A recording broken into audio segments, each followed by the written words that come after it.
Good evening, everybody, and welcome to another edition of the Sport Limerick Soccer Podcast. As you can see by the background, for all three of us, the nights are drawn in, which invariably means that we're getting towards the business end of the Electricity League season, Jason, as well. We have Treaty United facing Cobh Ramblers and their seventh to last game of the season. They've 3 home games left. It's fair to say, Jason, due to the form of Treaty and the fact that they'll want to stop the Rocket back on winning ways, it's a must-win game against Cobh, especially with the likes of Galway and Shelburne to come up really closely after that. It is. It's a big game, Adrian, definitely, but it's a good time to get Cobh. Obviously beaten at the weekend in the Cup by Maynooth, so they'll be pretty flat on that. Very, very poor result for them, obviously.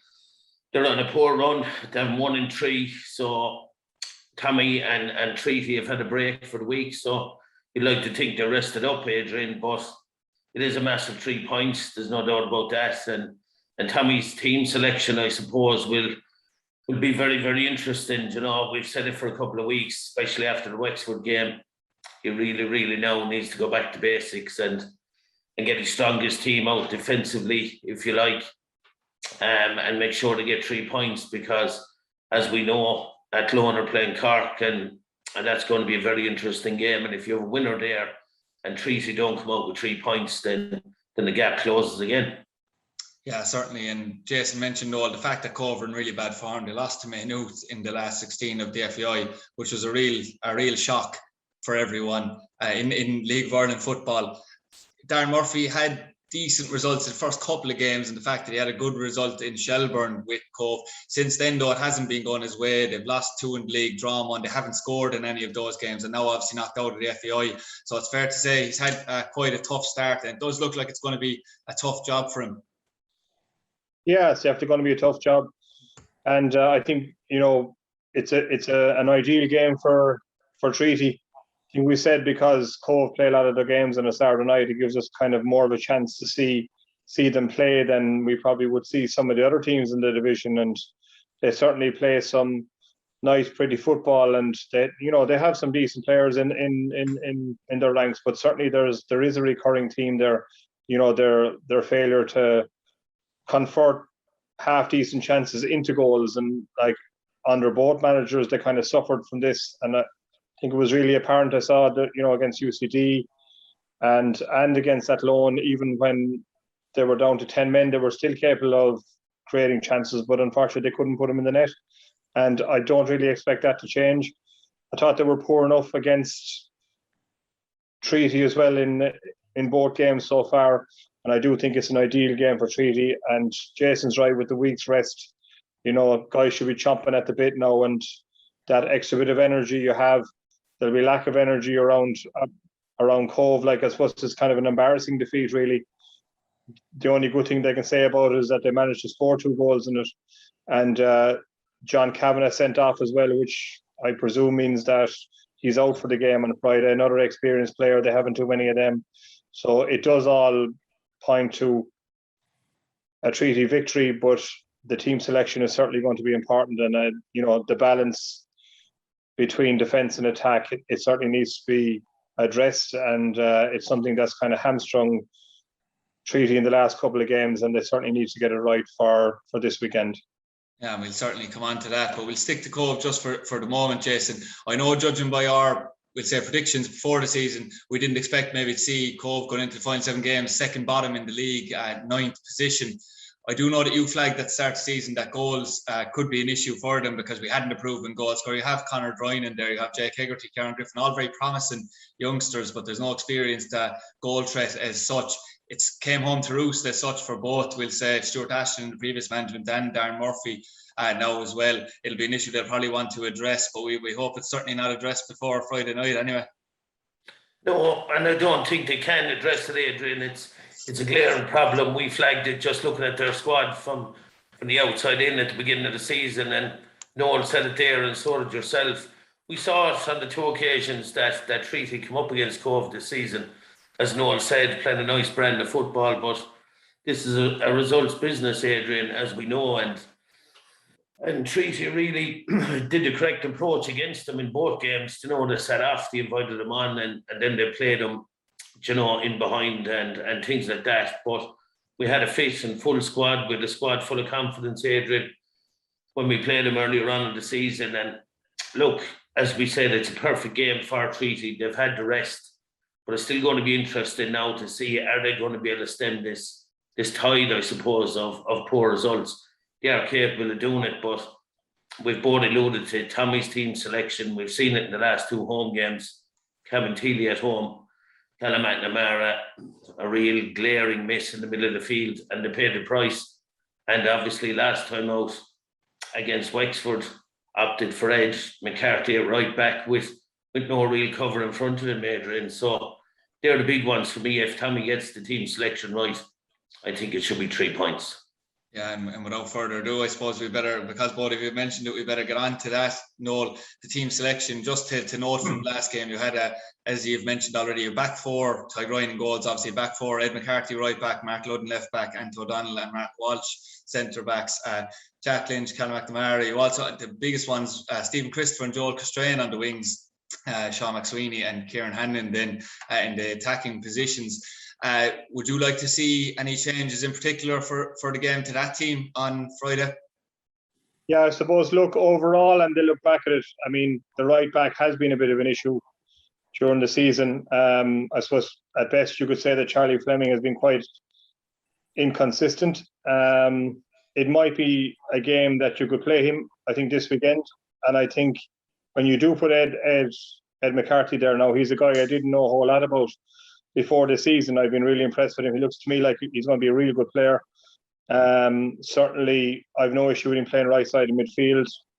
I think it's not a bad thing for a guy who would maybe end up in the centre to play there for a year. I often think as well that, you know, the young centre halves, it's no harm to give him a season as a fullback. But I think by playing Ed McCarthy at right back, you're kind of creating 2 problems, because he's certainly missed out in midfield, or he's missed out right in midfield, and he's not comfortable there. I think Matt Keane has to play. I mentioned it the last time, and I think it's particularly, you know, for Treaty, can't be too open on both sides. There's no doubt about it that Joel Costrain is a very good player going forward.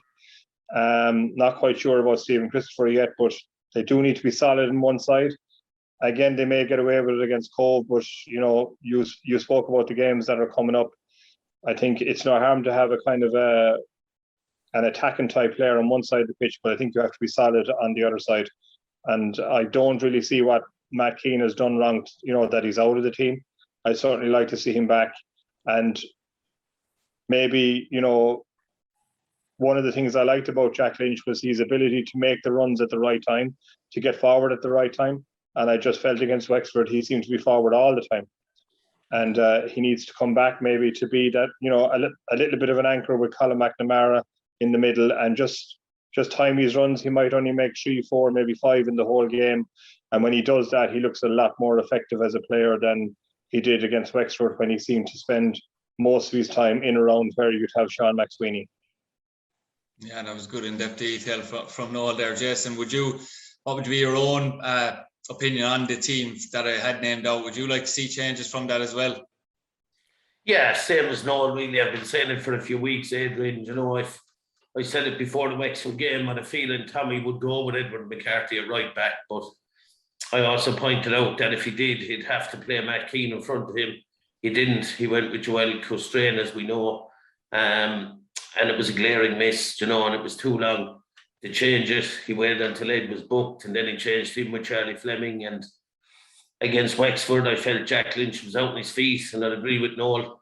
He was getting forward. I don't think he had the legs to get back myself. He looked tired, and he still left him on for the 90 minutes. I couldn't really figure that one out either. But I think, Adrian, you know, we've said it for a while. When Treaty were at their best, you had Matt Keane and Edward McCarthy in the wide areas. You really did, and their workmanlike performances, you know, really protected the fullbacks and gave us a solid base. And when they were in them positions, you saw Mark Ludden getting forward an awful lot more.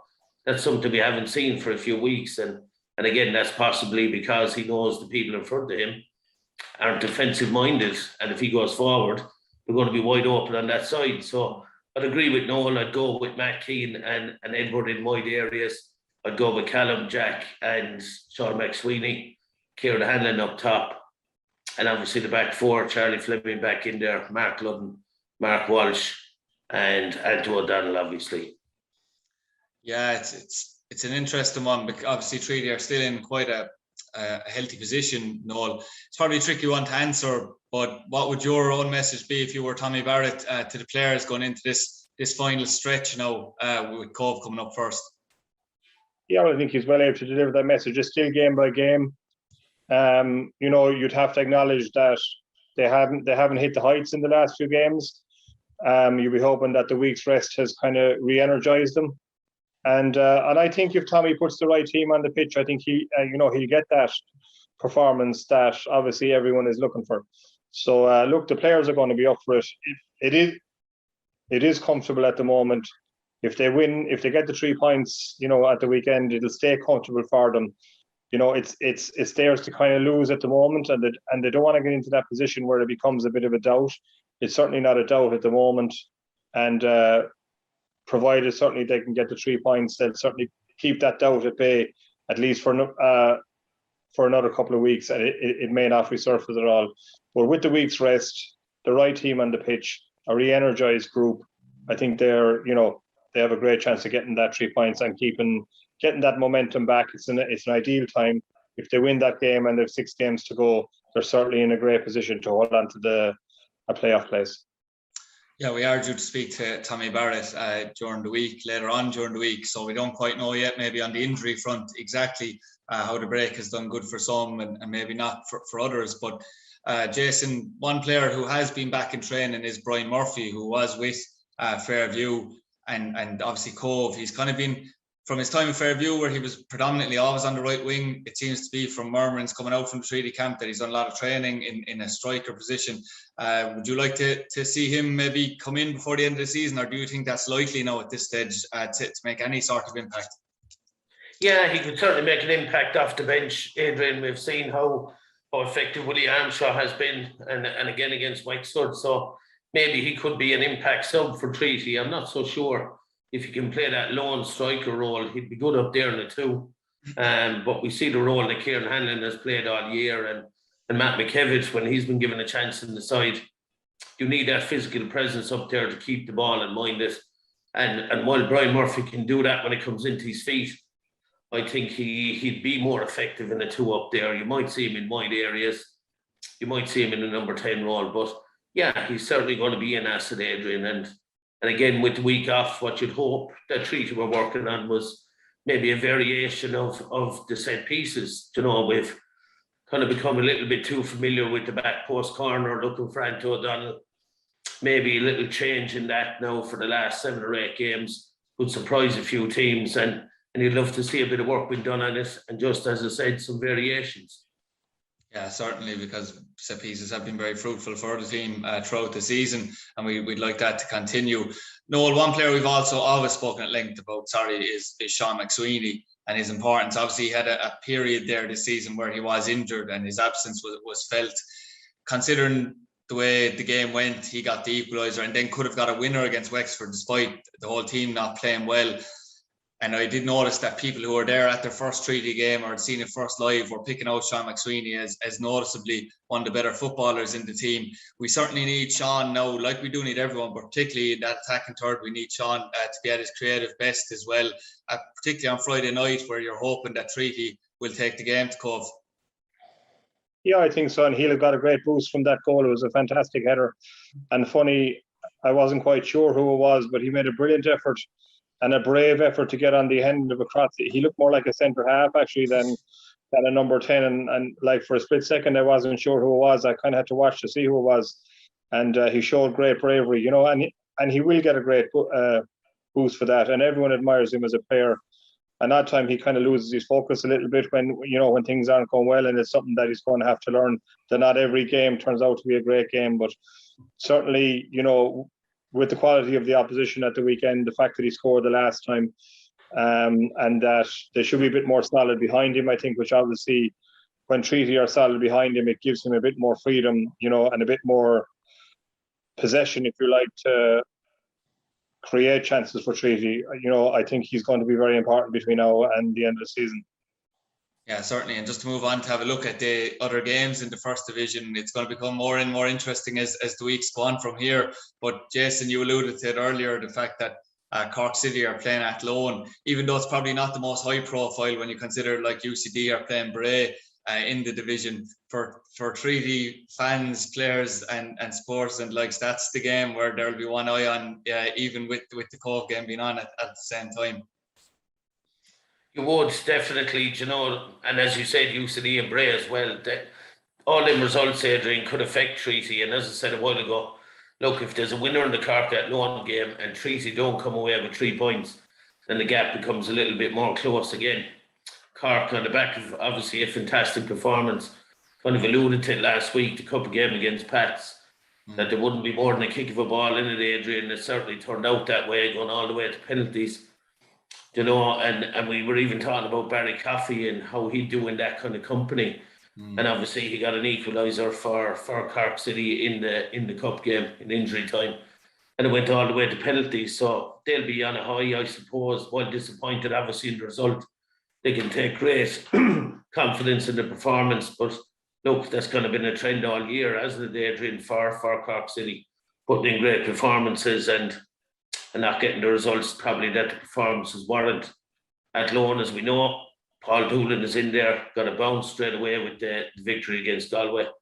And they'll be looking for the 3 points. I don't think a draw is good for either team, Adrian, but it'll be very, very interesting. Athlone will be defensive, as we know. Cork have some very, very exciting players. It's going to be very hard to call. From a Treaty point of view, you're hoping for a draw. You really are. But I hope Cork come out on top, and I think they will. Oh, just about to think. I thought you were going to start sitting on the fence there for a minute. It wouldn't be like you. Not my style. Now that Jason has got that one out of the way, Noel, we'll throw you to UCD and Bray.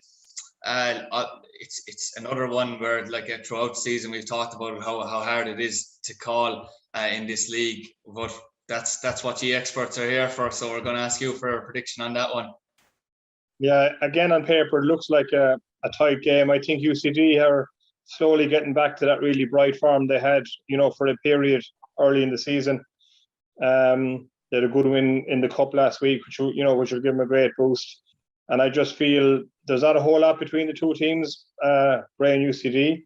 You can see that in the table as well, but it's probably just a bit more goals in that UCD team. So I kind of lean towards a UCD win in that game.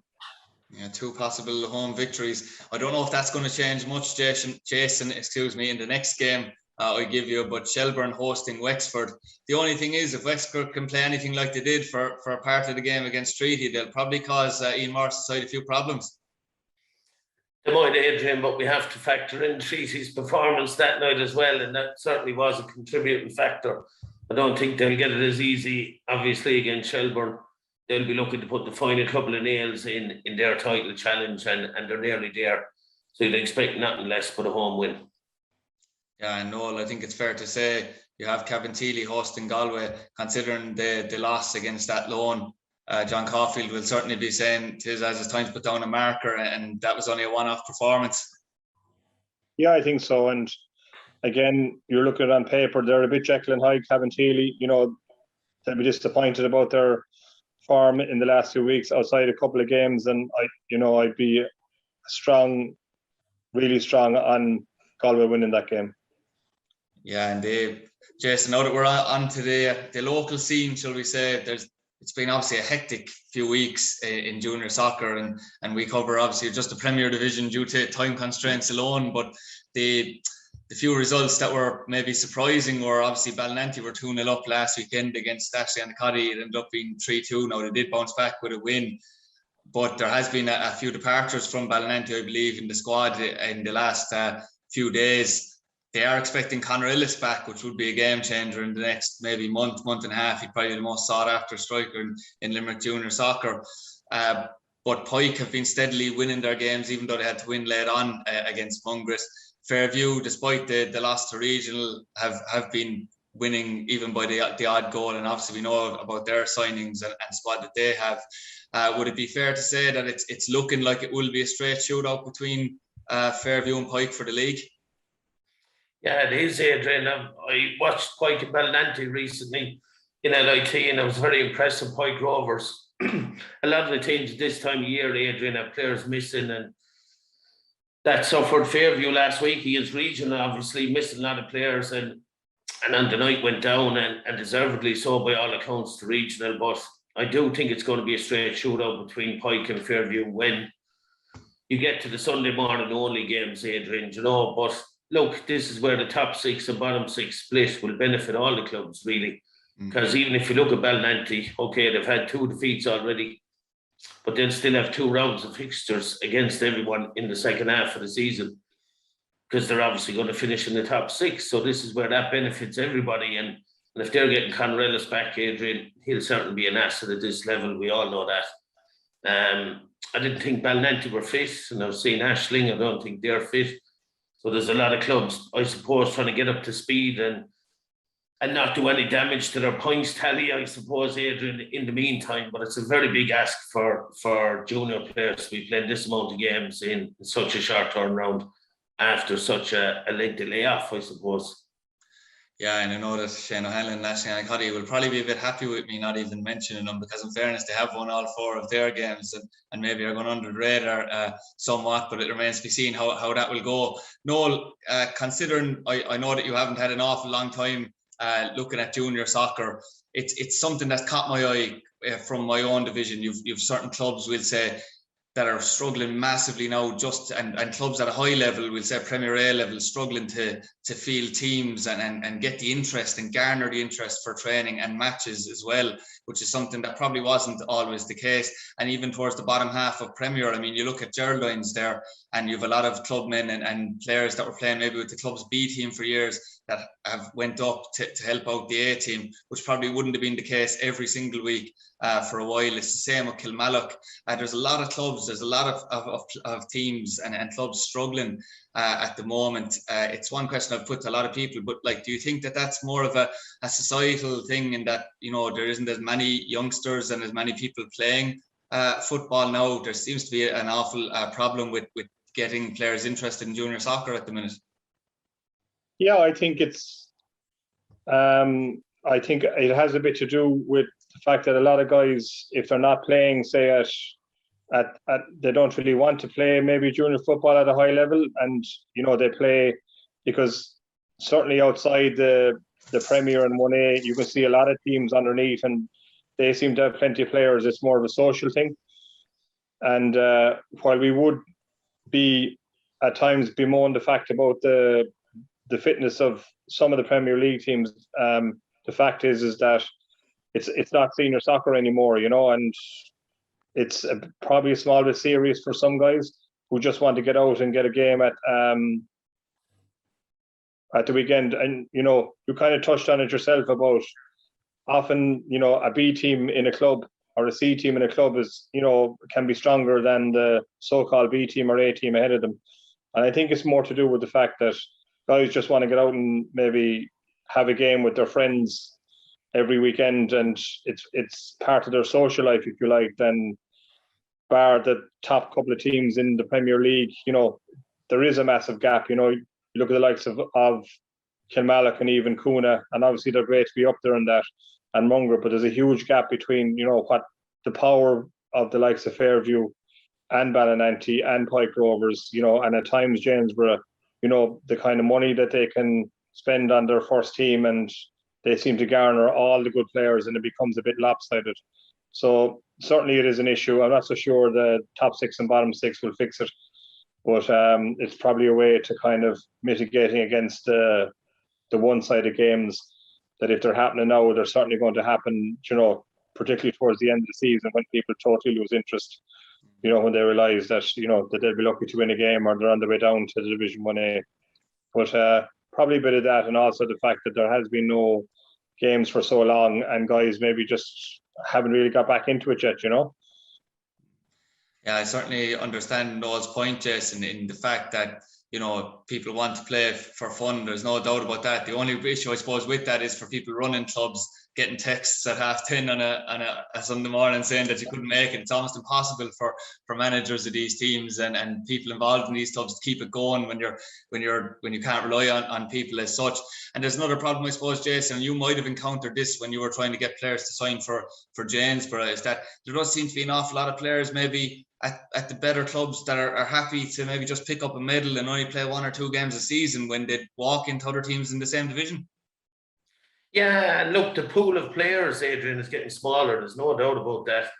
You know, you look at the pool of players for Pike and Ashling, Fairview, Bala and Regional, them top 5 teams. They kind of tend to pick off the better players from all the other clubs, and it's really difficult, you know, it really is. But I suppose, look, how do you keep fellas interested? You know, you make the training interesting, Adrian. You set up realistic goals for them, and you try to keep them involved, you know, and that's really all you can do. But as Noel said, if you know you're going out, you're going to take heavy hammerings against teams, you know, you won't look forward to that. And it is difficult to get lads out. There's no doubt about it. You know, Geraldines are in a bit of bother. You can see it. Kilmallock picked up a point last week against Nina. That was big for them because it gets them off that dreaded 0 points, I suppose. You know, and Noel mentioned Coona and Mungret and Prospect and James, but they're in a little group in the middle. And they're all vying for kind of the same players, Adrian. So that's kind of the issue. Yeah, it certainly is. And Noel, maybe on a final note locally anyway, we were speaking about it last week, but the Kennedy Cup draw was made. It's obviously going to take up a different format. It's not going to be a week out in Newell in the summer time like it always has been in the past. It's going to be played over a few months period between group stages and quarterfinals, semi-finals, all the way up until December. The Limerick County, Kerry and North Tip for the Limerick District League. Would you be happy with that draw? Yeah, I think we were happy with the draw. We're really more happy that it is going to go ahead at all. Like, and it's been very tough for that management and Niall Burns, like, you know, because they've been training away for months and months and months under kind of a cloud of uncertainty, you know, between the Electricity League underage getting going and they losing some players to the Treaty under 14s, and you know, then the fact that, you know, we weren't quite sure when it was going to happen. So we did get a date of around the 11th or 12th of September a couple of months back, and then when the draw came out, look, I think it's a decent enough draw. We certainly won't be looking ahead of that. I know that they played Kerry already and lost, but that should be motivation for them to get back at them in the game that really counts, and hopefully they can do well. But again, like Tommy Barrett, we'll take it game by game. That's the mantra. We'll continue it on throughout the ranks. Jason, I suppose on a final note, we can't go without mentioning the Irish international team facing probably a mammoth clash against Portugal this Wednesday evening. Do you give us any hope of getting a positive result in that one? You'd always have to be optimistic, Adrian, and look forward to the game. Yeah, absolutely. I agree with you there. And here's hoping that the boys in green can maybe provide a very big shock. And we wish Stephen Kenny and the team the best of luck in that one.